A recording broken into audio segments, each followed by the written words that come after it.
মাননীয় স্পিকার সাহেব, আমার প্রশ্ন, বাঙালি হিন্দু হওয়া কি অপরাধ? পশ্চিম বাংলার ওপারে কাঁটাতারের বেড়ার ওপারে বাংলাদেশ নামক দেশটি 1947 সালে তৈরি হওয়া একটি দেশ।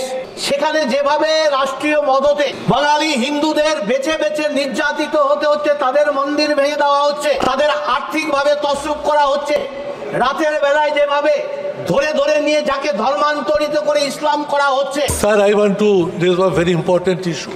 Sir, our neighboring country Bangladesh, where the minorities and the Hindus are being tortured and being killed. क्या हुआ? Sir, Bangladesh is our neighboring country, attached with our state of West Bengal also. Sir, what we making appeal that let the government of India appeal to United Nations.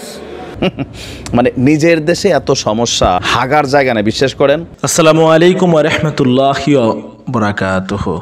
দেশ ও দেশের বাইরে দূর দূরান্ত থেকে যারা এই মুহূর্তে দেখছেন ভিডিওটি, অনুরোধ করব তাদের সকলের কাছে দয়া করে পুরো ভিডিও সম্পূর্ণ দেখবেন। প্রিয় দর্শক শ্রোতা মণ্ডলী, এবারে ভারতের সংসদ রীতিমতো তোলপাড় বাংলাদেশের ইস্যু নিয়ে। গতকাল আপনারা দেখেছেন আগরতলার বাংলাদেশের হাই কমিশনের উপরে হামলা চালিয়েছে কিছু উগ্রবাদী হিন্দুরা। প্রিয় দর্শক শ্রোতা মণ্ডলী, ভারতীয় নেতা শুভেন্দু অধিকারীর নেতৃত্বে এই হামলা চালানো হয় বাংলাদেশের হাই কমিশনের উপরে। প্রিয় দর্শক শ্রোতা মণ্ডলী, ত্রিপুরায় অবস্থিত আগরতলার বাংলাদেশের হাই কমিশনের উপরে এই হামলার ঘটনাকে অনেকেই অনেকভাবে সমালোচনা করছেন। কোনোভাবেই ভারতকে ছাড় দেওয়া চলবে না। ভারতের চোখে চোখ রেখে সময় এসেছে কথা বলার। তারা বাংলাদেশ নিয়ে একের পর এক কথা বলে যাচ্ছে, উস্কানি দিয়ে যাচ্ছে, বাংলাদেশ নিয়ে উস্কানিমূলক বক্তব্য রাখছে পার্লামেন্টে। ভারতের সংসদে বাংলাদেশ ইস্যুতে কিভাবে তোলপাড় সৃষ্টি হয়েছে সেটা আমরা দেখে আসি। ভারতের সংসদ সদস্যরা কি বলল বাংলাদেশকে কেন্দ্র করে, আমরা সেটাও দেখব। আশা করি সঙ্গে থাকবেন। মুসলিম লীগ তারা বলেছিল এবারে মুসলিমরা তাদের ধর্ম আচরণ করতে পারবে না, কিন্তু আমরা দেখছি পৃথিবীর সবচাইতে মুসলিম সমাজ এখানে ভালো আছে। Sir, I want to raise a very important issue. Sir, our neighboring country Bangladesh, where the minorities and the Hindus are being tortured and being killed. क्या हुआ? Please Sir, Bangladesh is our neighboring country, attached with our state of West Bengal also. Sir, what we making appeal that let the government of India appeal to United Nations for sending peacekeeping forces at Bangladesh immediately. Sir, government of India is totally silent now, the reason of which is best told to them. Our appeal that let Minister of External Affairs come to the Parliament and intimate us at the latest position of Bangladesh, what is happening over there. Sir, our Chief Minister yesterday adopted a resolution in West Bengal Assembly. Whatever decision government of India will take, West Bengal government will stand by the decision. We want to work together, but the people of Bangladesh want to be saved all out. And our experiences say in past, many refugees, evacuees used to come crossing Bangladesh border to our state. Our Chief Minister Mamata Banerjee very categorically has said that let government should come and they should reply. I would request you to direct the government, sir, to intimate the House latest position of Bangladesh. মাননীয় speaker সাহেব, আমার প্রশ্ন, বাঙালি হিন্দু হওয়া কি অপরাধ? পশ্চিম বাংলার ওপারে কাঁটাতারের বেড়ার ওপারে বাংলাদেশ নামক দেশটি 1947 সালে তৈরি হওয়া একটি দেশ। সেখানে যেভাবে রাষ্ট্রীয় মদতে বাঙালি হিন্দুদের বেছে বেছে নির্যাতিত হতে হচ্ছে, তাদের মন্দির ভেঙে দেওয়া হচ্ছে, তাদের আর্থিকভাবে তছরূপ করা হচ্ছে, রাতের বেলায় যেভাবে ধরে ধরে নিয়ে যাকে ধর্মান্তরিত করে ইসলাম করা হচ্ছে সরকারি মদতে, তার বিরুদ্ধে যখন প্রতিবাদের আন্দোলন হচ্ছে, চিন্ময় মহারাজকে তার লিডারকে অ্যারেস্ট করে নির্যাতন করা হচ্ছে, খেতে দেওয়া হচ্ছে না, তাদের মা বোনদের ওপর অত্যাচার হচ্ছে।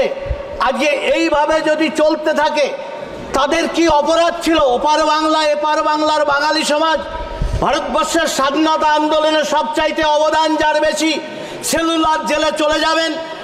693-এর মধ্যে 400 জন ছেলে ছিল বাঙালি সমাজ, হিন্দু বাঙালি সমাজ, আর তারা আজকে স্বাধীনতার পর নির্যাতিত। ওপার থেকে এসে দেশ ভাগের পর কাঁটাতারের বেড়ার মধ্যে তারা অত্যাচারিত হচ্ছে, এপারে এসেও তাদের শান্তি নেই। দিনের পর দিন অনুপ্রবেশকারী এসে আমাদের জনসাম্য ভারসাম্য নষ্ট করে দিচ্ছে। মালদা, মুর্শিদাবাদ, দিনাজপুর, দক্ষিণ 24 পরগনা, নদিয়ার কিছু অংশ, হুগলি, হাওড়া, তারা এখানে নির্যাতিত এবং সরকারি মদতে হচ্ছে।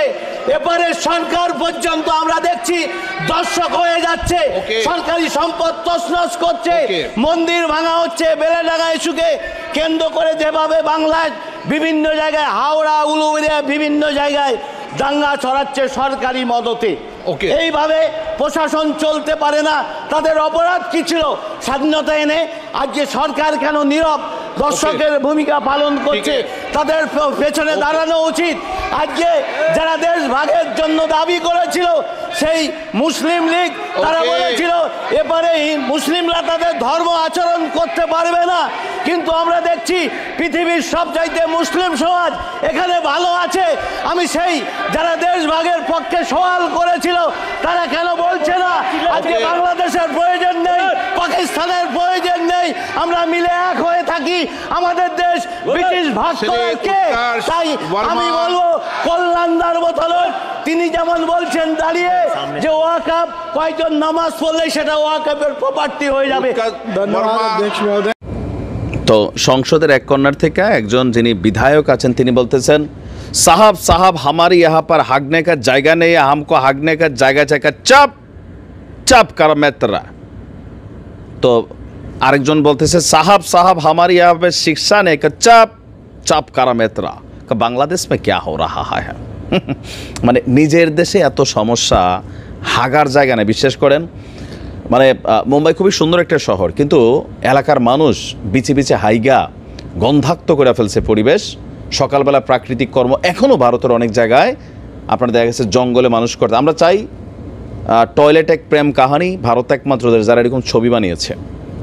সেই দেশে বাংলাদেশ নিয়ে কি চলতেছে, কোথায় কি হচ্ছে, মানে এই যে চিন্তা ভাবনা, কেমন এক অদ্ভুত কর্মকাণ্ড। দর্শক, চিন্ময় দাস ইস্যুকে কেন্দ্র করে ভারতের পার্লামেন্টে তোলপাড়, আদানির নিয়ে চলতেছে। এখন উসিরা পাইছে আদানি ইস্যুটার একটু ধামাচাপা দেওয়ার জন্য বাংলাদেশ ইস্যুটা, এই কার্ডটা কিন্তু খেলছে মোদির সরকার। আপনারা জানেন যে মোদির বিশ্বস্ত বন্ধু আদানি বাংলাদেশের সাথে যে বিদ্যুৎ ব্যবসা করছে, সারা পৃথিবীতে মোটামুটি ফুটবলের মতন ডিশ করে এরকম একটু কিক টিক খাইছে, তারপরে তার শেয়ারের পতন হয়েছে।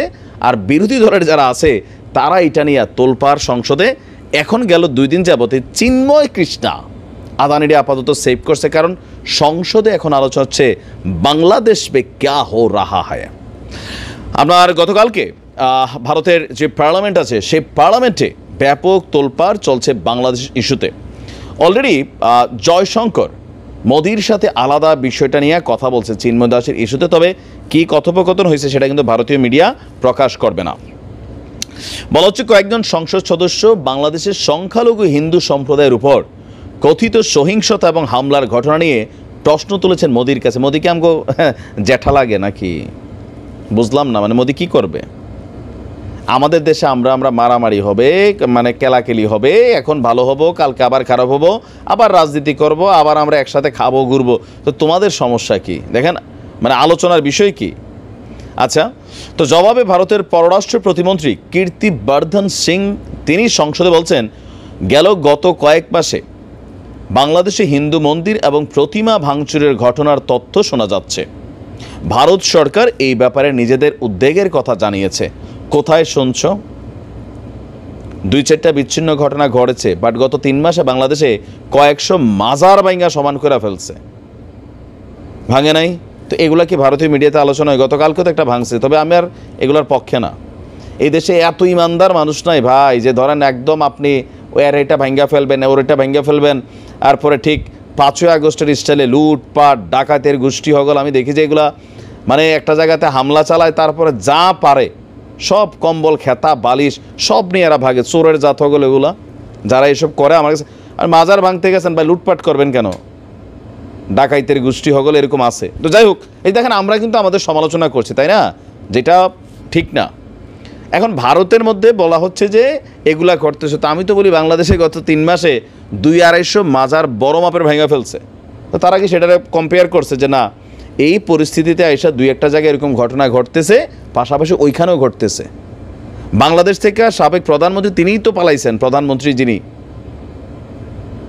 তারই তো বাড়িঘর আগুন দিয়ে পোড়াই দিছে। পলিটিক্যাল পয়েন্ট অফ ভিউতে এগুলো ঘটে, কিন্তু ভারত এটা নিয়ে একটা প্লে কার্ড খেলছে। তারপরে বলছে যে ভারত সরকার হিন্দু সহ সব সংখ্যালঘুদের প্রার্থনা স্থলের নিরাপত্তা নিশ্চিতে বাংলাদেশ সরকারের প্রতি তারা আহ্বান জানিয়েছে। এছাড়া সংখ্যালঘু সহ বাংলাদেশের সকল নাগরিকের নিরাপত্তা সেগুলো দরকার নাই। এখন তাদের গণমাধ্যমগুলা এই যে ভুলভাল তথ্য প্রচার করছে, এটা কিন্তু ডক্টর মোহাম্মদ ইউনূসও বললেন। তো এটা নিয়ে তাদের সংসদে কোনো আলোচনা হয়েছে? অপরদিকে চিন্ময় দাসকে গ্রেপ্তার এবং সংখ্যালঘুদের উপর এই কথিত হামলা নিয়ে জয়শঙ্কর এবং মোদি দুজনে আলোচনা করেছেন। ভারতের সংবাদ মাধ্যম CNN নিউজ 18 তারা বলছে যে কংগ্রেস কোনো ঝামেলা না করলে মানে আজকে দেশটির লোকসভায় এই ব্যাপারে একটা বিবৃতি দিতে পারে আপনার ভারতের এই কি বলা হয় যে পররাষ্ট্রমন্ত্রী জয়শঙ্কর। মানে মোট কথা বাংলাদেশে কোথায় কে কী করছে, কোথায় কি হচ্ছে, বিশেষ করে বিজেপির যে রাজনীতি সেটা তো একটা কার্ড। ভারতে কথিত ডেমোক্রেসি আছে, তারপর হচ্ছে আপনার কি বলা যায় ধর্মনিরপেক্ষতা আছে, কিন্তু প্র্যাকটিক্যালি আছে? এখন শোনা গেছে যে এই যে বিখ্যাত যে ঐতিহাসিক কি এই জায়গাটার নাম, মুসলিমদের খুবই বড় একটা জনপ্রিয় জায়গা, আমি ভুলেও গেছি নামটা, এই মুহূর্তে মাথায় কাজ করতেছে না, কি দরগা জানি সবচেয়ে বড়, বলা হচ্ছে এটার নিচে নাকি মন্দির আছে, আবার এটারে অনুসন্ধানের জন্য সরকার অনুমতি দিছে। আপনি চিন্তা করছেন? খুবই জনপ্রিয় আর কি, আমি নামটা আসলে মাথায় নাই, যাই হোক অনেকে বুঝতে পারছেন। বাংলাদেশ থেকে অনেক মানুষ যান সেখানে, সেখানে গিয়ে তারা দোয়া বা কবর জিয়ারত করেন। তো দেখা যাক কি হয়। ভারতের এসব কথায় আসলে বাংলাদেশ কতটুকু বিচলিত হয় বা ভারত বাংলাদেশকে কিভাবে ডিল করে, সময় বলে দেবে। বাংলাদেশে যা চলছে এবং এপার বাংলাতেও যা সব চলে এবং সেক্ষেত্রে শাসকের যে ভূমিকা এবং ওখানে যা ঘটছে সেই বিষয়ে এখানকার শাসকের যে ভূমিকা, সব মিলিয়ে একটা বেশি সময় পাননি, কিন্তু যতটুকু সময় পেয়েছেন তার মধ্যে একটা আলোকপাত করার চেষ্টা করেছেন এই জগন্নাথ সরকার। একেবারে জায়গার নাম উল্লেখ করে করে বলেছেন যে এই বাংলাতেও কি সব চলে, ষড়যন্ত্র কি সব চলে, কিভাবে অত্যাচার করা হয়, মানে বেলডাঙ্গা থেকে শুরু করে জায়গার নাম উল্লেখ করেও বলেছেন। কিন্তু দর্শক, যে কথাটা আমার মনটাকে ছুঁয়ে গেছে আমি বলতে পারি, সেটা হচ্ছে একেবারে শেষের কথাটা, যে যারা দেশটাকে ভাগ করেছিলেন এবং তারপর যা চলছে, এখানকার মুসলিমরা অনেক বেশি ভালো আছেন যারা ভালো থাকার জন্য দেশ ভাগ করে পাকিস্তানে চলে গিয়েছিলেন তাদের থেকে। এটা উনি জোর গলায় বললেন, আর আমি বিশ্বাস করি। আমি নিজে তো মুসলিম, আমি বিশ্বাস করি কয়েকটা বিচ্ছিন্ন ঘটনাকে দিয়ে ওই রকম বলা যায় না। ভারতীয় মুসলিমরা অনেক বেটার আছে, আমি অনেক বেটার আছি বাংলাদেশ পাকিস্তানের থেকে, এটা আমি বলতে পারি। এখানকার শিক্ষা দীক্ষা, আধুনিকীকরণ ইত্যাদি ক্ষেত্রে ভারতীয় মুসলিম অনেক ভালো আছে, ভালো আছি। কেউ ধর্মীয় আবেগ থেকে বলতে পারেন তাদের জায়গা থেকে, আর কিছু গোড়ামির জন্য বলতে পারেন যেখানে ভালো নেই, ওই পাকিস্তান বাংলাদেশে গেলে ভালো হতো, যান চলে যান, দেখবেন ওখানে গিয়ে ঠেলা। এটা আপনাদের ওই গোড়ামি বা ওই ধরনের ভাবনা থেকে বলতে পারেন, কিন্তু যদি নিরপেক্ষ বিচার করেন, বিবেচনা করেন, আশা করি প্রত্যেক মুসলিম স্বীকার করতে বাধ্য হবেন যে আমরা ভালো আছি। বাংলাদেশ পাকিস্তানে যা সব ঘটছে তার থেকে আমরা ভালো আছি, সব দিক দিয়ে ভালো আছি। আবার বলছি কিছু বিচ্ছিন্ন ঘটনা, কিছু বিতর্কিত বিষয়, সেটা টুকটাক থাকে, সব জায়গাতেই থাকে। সেটা দিয়ে কখনো সাধারণভাবে বলা যায় না যে আমরা সবাই খারাপ, এটা কিন্তু বলা যায় না। কিন্তু যেটা আমি বলতে বলতে থেকে গেলাম, যেটা উনি বললেন যে বলুন আজকে তারা যে আলাদা করে দরকার নেই, সবাই আমরা এক থাকি, আমার মনটা ছুঁয়ে গেছে দর্শক। আমি আজও মেনে নিতে পারিনি এই ব্রিটিশের চক্রান্তে আর এখানকার কিছু লোকের ধান্দাতে এই যে এত বড় একটা মহান দেশ সেটা টুকরো টুকরো হয়ে গেল, তাতে লাভটা কি হলো? কবে তো দেশটা স্বাধীন হয়েছে, আজও কেন এত দ্বন্দ্ব? আর এই রকম দ্বন্দ্ব বিভাজন মাথায় রেখে কি স্বাধীনতা সংগ্রামীরা তারা কি রক্ত দিয়েছেন নিজেদের মধ্যে ঝগড়া করবো বলে? নাকি সবাই একটাই চেয়েছিলেন যে ব্রিটিশকে তাড়িয়ে আমরা আমাদের মতো করে দেশটাকে শাসন করব বা এগিয়ে নিয়ে যাব বা উন্নত করব? তারা কি চেয়েছিলেন? তারা সকলে একসঙ্গে থেকে, হিন্দু, মুসলিম, আরো যেসব ধর্মের মানুষ, সবাই একসঙ্গে থেকে দেশটাকে আমরা নিজেরা এগিয়ে নিয়ে যাব, ব্রিটিশকে আমরা চাই না, ব্রিটিশকে আমাদেরকে তাড়াতে হবে, এই ভাবনা থেকে তো তারা নিজেদের জীবনকে বলিদান দিয়েছেন। ভাবুন তো দর্শক, যারা জানতেন না কি হতে চলেছে, জানতেন না যে আজকে আমি বেঁচে ফিরবো কিনা, চলে গেছিলেন আন্দোলনে। ব্রিটিশের মার গুলি হয়েছে, প্রাণ চলে গেছে, নিথর দেহটা কারো কারো ক্ষেত্রে এসেছে, কারো কারো ক্ষেত্রে আসেনি। আচ্ছা, তাদের কি দরকার ছিল ওইভাবে জীবনের ঝুঁকি নিয়ে আন্দোলনে যাওয়া? তারা গিয়েছিলেন একটা ভাবনা থেকে যে আমি হয়তো আর বেঁচে ফিরবো না, কিন্তু আমার দেশটা নতুন করে গড়বে, আমাদের পরবর্তী প্রজন্ম দেশটাকে স্বাধীন হিসেবে পাবে, আর আমরা যে অত্যাচারটা সহ্য করছি সেটা করতে হবে না আমার পরবর্তী প্রজন্মকে। তারা কি কখনো ভেবেছিলেন যে দেশটা স্বাধীন হয়তো হবে, কিন্তু এমন একটা চক্রে পড়ে যাবে যেখানে নিজেরাই মারামারি করবেন, বা কিছু লোক শেষের দিকে এমন একটা ধান্দাবাজি করবেন এবং ব্রিটিশের চালে পা দেবেন, তার জন্য স্বাধীন হওয়ার পরেও শান্তি থাকবে না? এটা কি তারা ভেবেছিলেন? এরকম ভাবলে তারা এই স্বাধীনতা আন্দোলনে যেতেন? হয়তো ভাবতেন তার থেকে বাবা যা হচ্ছে হোক, ও আমরা আমাদের মতো জীবনটা কাটিয়ে দিই। তারা যেতেন স্বাধীনতা আন্দোলনে, দেশটাকে স্বাধীন করার। এতে কি এইসব ছিল? ভাই ভাই মারামারি করা, ভাই ভাই তো যখন মুভমেন্ট হয়েছিল তখন একসঙ্গে কাঁধে কাঁধ মিলিয়ে, কিন্তু যখন দেশটা স্বাধীন হলো কাঁধে কাঁধ মিলিয়ে থাকতে পারছেন না। দেশ ভাগ হয়ে গেছে, তারপরেও শান্তি নেই। ভালো থাকার জন্য সব ভাগাভাগি করে ফেললেন, তারপরেও শান্তি নেই, তারপরেও এদিক ওদিক ঝামেলা, একে অপরকে নির্দেশমূলক কথা বলা দিয়ে হই হই। আর মুসলিমরা খুব ভালো থাকার জন্য চলে গেলেন পাকিস্তানে, এদিক সেদিক। ভাগ্যিস আবার যারা পূর্বপুরুষ তারা যাননি, এই মহান দেশে থাকার মতো অধিকারটা রেখে দিয়েছেন। কিন্তু যারা গেছেন তারা ভালো আছেন। আমাদের দেশে মুসলিমদের কতজন কোন কেসে মারা যাচ্ছেন, আর বাংলাদেশ, পাকিস্তান দেখুন তো নিজেদের মধ্যে মারামারিতে কত মুসলিম মারা যাচ্ছেন, ভালো আছেন ওখানে গিয়ে। তো আজকে সময় এসেছে ভাববার এবং বিবেচনা করার, প্রশ্ন তোলার, যে তাহলে আমরা আলাদা হয়ে কি লাভটা আমাদের কি হলো যদি আমরা এখনো সব দিক দিয়ে পঙ্গু হয়ে থাকি? একটা জিনিস ভাবতে হবে, ভারত পাকিস্তান একসঙ্গে নতুন করে পথ চলা শুরু করেছে, কিন্তু দুটো দেশের সব দিক দিয়ে তুলনা দেখুন তো, টানুন তো, এবং সেই অনুযায়ী বিচার করুন তো কোন দেশ কতটা এগিয়ে রয়েছে, বিশ্বের দরবারে কাদের মর্যাদা কতটা। আমি তো জানি যে অনেক দেশ আছে সেখানে পাকিস্তানের নাম বললে, বাংলাদেশের নাম বললে লোকে অন্যভাবে দেখা হয়। সেই কারণে অনেকে নাকি ভারত পাকিস্তানের লোক হয়েও যেখানে প্রমাণ দেখাতে হয় না সেখানে নিজেদেরকে ইন্ডিয়ার বলে পরিচয় দেন। ইন্ডিয়া বললে আলাদা গ্রহণযোগ্যতা, আমি শুনেছি বিদেশে, বড় বড় দেশে। তো প্রশ্ন যে একসঙ্গে তো পথ চলা শুরু হলো স্বাধীন হওয়ার পরে, কিন্তু এতটা তফাৎ কেন হয়ে গেল? তফাৎ এই জন্য মানসিকতার। তো আজকে এইসব হয়ে কি হয়েছে, কেমন আছেন?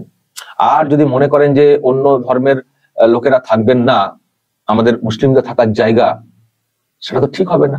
তাহলে আপনারা যদি ওখানে ওই থিওরি অ্যাপ্লাই করেন, তাহলে আমাদের এখানে ওই থিওরি নিয়ে একটা প্রশ্ন উঠবে, কিন্তু এটা হয় না, কিন্তু প্রশ্ন তো উঠবেই।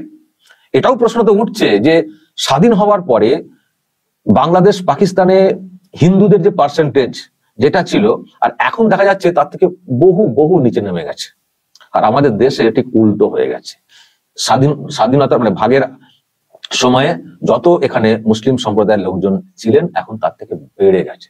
তাহলে অন্য দেশে হিন্দু কমছে আর এখানে মুসলিম বাড়ছে। কি করে? প্রশ্ন উঠবে না? প্রশ্ন উঠবে না? তো এখান থেকে তো খেদাও ইত্যাদি করা হয় না, খেদাও ইত্যাদি করা হয় না। শুধু যারা অবৈধ অনুপ্রবেশ করছেন এইসব দেশ থেকে তাদেরকে এনআরসি করে মানে বাতিল করার কথা বলা হয়েছে। এটা যে কোনো দেশেরই একটা নিয়মের মধ্যে পড়ে। এমনকি আপনারা ইউএসএ ডোনাল্ড ট্রাম্প যিনি নতুন করে প্রেসিডেন্ট হচ্ছেন তিনিও বলেছেন তার দেশে মেক্সিকো থেকে অনেক লোক অবৈধভাবে ঢুকে পড়েছেন। এটা যে কোনো দেশে অবৈধভাবে ঢুকে পড়লে সেই দেশ তাদের নিরাপত্তার জন্য সেটা করতে পারে। এবার যদি ধর্মীয় অত্যাচারে কোনো কোনো ক্ষেত্রে কাউকে আশ্রয় দেয় সেটা হতে পারে। সেই জন্য ভারত সরকার একটা সিস্টেম করেছে যে সিএএ, যারা ধর্মীয় অত্যাচারে এইসব দেশ থেকে আসবে তাদেরকে জায়গা দেবো। কারণ ধর্মীয় কারণেই তো বিভাজনটা হয়েছিল, ফলে ধর্মীয় অত্যাচারে কেউ যদি আসেন তাদেরকে আমরা জায়গা দেব। আবার অদ্ভুত লাগে, সেটারও আবার এখানে ভুল ব্যাখ্যা হয়। তাহলে মুসলিমদেরকে কেন দেওয়া হবে না আশ্রয়? সিএ তে কেন মুসলিমদের নাম নেই? আরে মুসলিমদের নাম কেন থাকবে? সিএ তো হচ্ছে যে ধর্মীয় অত্যাচারে কেউ এলে তাকে জায়গা দেবো। তো দুটি দেশ তো মুসলিম প্রধান দেশ, আফগানিস্তান 3টি দেশ মুসলিম প্রধান দেশ, তো সেখান থেকে মুসলিমরা ধর্মীয় অত্যাচারে কেন আসবেন? আর সিএ তো বলা হচ্ছে যে ধর্মীয় অত্যাচারে যারা আসবেন তাদেরকে জায়গা দেবো। তো এখানে সমস্যা কোথায়? কিন্তু এটাকে নিয়ে এখানকার লোকজনেরা অন্য নোংরা পলিটিক্স করেন যে সবাইকে জায়গা দিয়ে বলা হচ্ছে, মুসলিমদেরকে জায়গা দেবে বলা হচ্ছে না। আরে বাইরে থেকে আসা মুসলিমদের ক্ষেত্রে বলা হচ্ছে, এইসব দেশ থেকে মুসলিমদের ক্ষেত্রে। ভারতের মুসলিমদের জন্য কিছু বলা হয়নি। কেন ভুল ব্যাখ্যাতে আপনারা পা মেলান? আর এইসব পা মিলিয়ে তো সর্বনাশটা করেছেন। আজকে যদি এক থাকতেন, যদি বিভাজনে পা না দিতেন, যদি গোটা দেশটা এক থাকতো, আজকে এইরকম ভাই ভাই তো বলবো, কারণ দেশটা তো একটাই ছিল, আজকে এরকম মাথা ফাটাফাটি হতো না, এরকম অশান্তি হতো না, দেশটা অনেক বড় হতো, সকলে মিলে থাকতে পারতেন, এরিয়া বিভাজন হতো না। নিজেদের মধ্যে নিরাপত্তার জন্য ওই নিজেদের দেশেরই ছেলেদেরকে বর্ডারে দাঁড় করিয়ে দিন রাত রাখতে হতো না। আর বর্ডার ফোর্সের মধ্যে গুলিগোলা চলতো না, নিজেদেরকে মারামারি কেউ করতেন না। নিজেদের মধ্যে মারামারি করার জন্য দেশটাকে স্বাধীন করা হয়েছে, নিজেদের মধ্যে মারামারি করার জন্য। আজকে পাকিস্তান সীমান্তে ওই দেশ আমাদের দেশ জওয়ানরা দাঁড়িয়ে রয়েছেন, আজকে বাংলাদেশের সীমান্তে ওই দেশ আমাদের দেশ বিএসএফ বর্ডার সিকিউরিটি ফোর্স দাঁড়িয়ে রয়েছে। তো এগুলো তো ফালতু খরচ, ফালতু সিস্টেম। আর কিছু ইন্ধন হলে একে অপরের দিকে গুলি চালিয়ে দিচ্ছেন। তারপরে যে অবৈধ অনুপ্রবেশ ইত্যাদিরও প্রশ্ন উঠছে, এসবও প্রশ্ন উঠতো না যদি দেশটা এক থাকতো।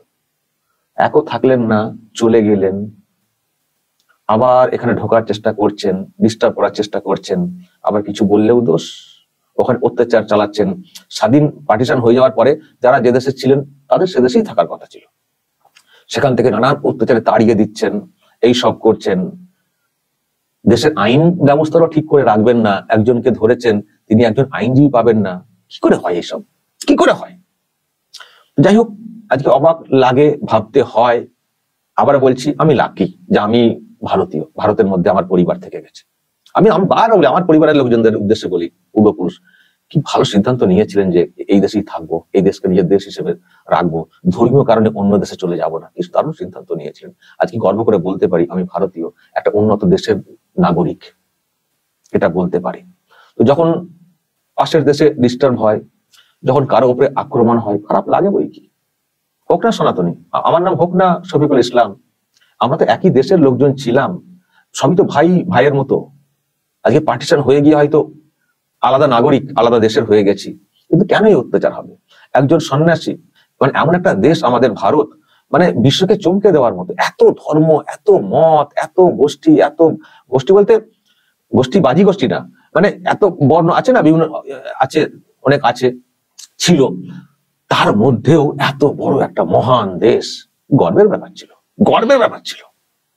যদি গোটা দেশটা এক থাকতো, এই দেশ আরো এগোতো, সকলে মিলে নিজেদের মধ্যে এত বিভাজনে অশান্তিতে সময় কাটাতে হতো না, অর্থের ধ্বংস হতো না, এই দেশ আরো এগোতো, বিশ্বের দরবারে আরো নজর কাটতো। এটুকু বিশ্বাস করি। তারপরেও বিভাজিত হয়েও ভারত তার জায়গাটা ধরে রেখেছে, এটা বলার কোনো অপেক্ষা রাখে না। এত দেশ ভেঙে ভেঙে হয়েছে বটে, কিন্তু ভারত বিশ্বের দরবারে একটা অন্য জায়গা ধরে রেখেছে, সেটা আপনারা দেখছেন। যাই হোক, আজকে আমাদের দেশের পার্লামেন্টে সরব হয়েছেন জগন্নাথ সরকার, বিজেপি এমপি, এবং শেষ কথাটা আমি আবার বলছি, আমার কিন্তু মন ছুঁয়ে গেছে। আরো অনেকে আজকে কথা বলেছেন। সমীর ভট্টাচার্য, রাজ্যসভার এমপি, তিনিও আজকে সরব হয়েছেন, ইংরেজিতে তিনি বলেছেন, আমি আর সেই পাঠটা এখানে শোনাচ্ছি না। বাংলাদেশ যেহেতু বাঙালিদের বসবাস, তাদেরও বুঝতে সুবিধা হবে। জগন্নাথ সরকার যে বক্তব্য রেখেছেন পার্লামেন্টে, কি বলতে চেয়েছেন নিশ্চয়ই তারা বুঝবেন। ফলে আমি সমীর ভট্টাচার্য উনিও সরব হয়েছেন, উনি ওই অবৈধ অনুপ্রবেশ নিয়ে কথা বলেছেন, কোথায় কোথায় সব লোকজন ঢুকে বসে রয়েছেন, এখানকার সরকার দেখছে না, নজর দিচ্ছে না তাদের ভোট ব্যাংকের জন্য, সেসব নিয়েও কিন্তু সমীর ভট্টাচার্য রাজ্যসভাতে আজকে সরব হয়েছেন। তো যাই হোক, সরব বিজেপির এমপিরা হয়েছেন, কিন্তু প্রশ্ন একটাই, বাংলাদেশে যা চলছে সেটার শেষ কবে হবে? সেই নির্যাতনের শেষ কবে হবে? আর আইনের শাসন কবে হবে? আর চিন্ময় প্রভু মানে সন্ন্যাসী, তিনি বিচার কবে পাবেন? আজকে একজন আইনজীবীকে দাঁড় করাতে দিল না ওখানকার লোকজনেরা, আইনজীবীরা, অন্য আইনজীবীরা দাঁড়ালেই নাকি তার হাল খারাপ করে দেওয়া হবে, এবং কয়েকজনের হাল খারাপও করে দেওয়া হয়েছে। কিন্তু বিচারটা কবে হবে? পাশের দেশ তো, একই দেশের অংশ হিসেবে খারাপ তো লাগে বই কি, আর সেই জন্যই হয়তো আমাদের এখান থেকে এত চিৎকার। বিএসএফ কে জমি দিচ্ছে না, হু করে ঢুকছে। আমরা সব রোহিঙ্গা কোথায় আছে বলে দেব, চিহ্নিত করে দেব, ধরতে হবে আর এনআইএ এর হাতে তুলে দিতে হবে। ইউনূস হুঁশিয়ার, একদিনে যা গার্বেজ বেড়ায় কলকাতাতে শুধু ওইটা করে ফেলে দিয়ে এলেই না ঢাকা পড়ে যাবেন আপনি, বাঙালিতে আসবেন না।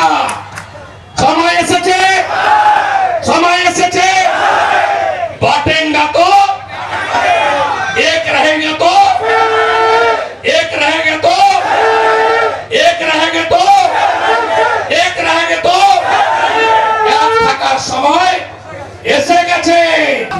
মুখ্যমন্ত্রী বিধানসভায় একটু আগে বলছেন ভারত সরকার পিস কিপিং ফোর্স জাতিসংঘকে দিয়ে পাঠান। মাননীয় ফালাকাটায় দুর্গা মণ্ডপে ঢুকে যখন জিহাদিরা বলল শাক বাজাবেন না, উলুধ্বনি দেবেন না, ঢাক বাজাবেন না, কোথায় ছিল আপনার পুলিশ?